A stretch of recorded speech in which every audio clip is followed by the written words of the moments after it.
ställs upp och det är då gren 10 som vi ser man nu. Gick nummer 2, bana nummer 2 för fel.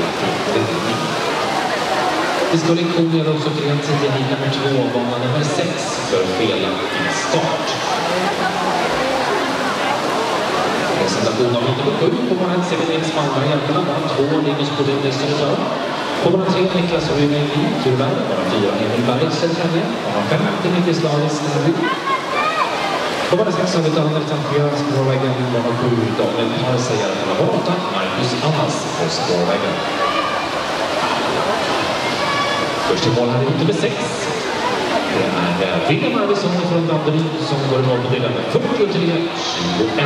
för Viktor Malming spårvägen 46-22.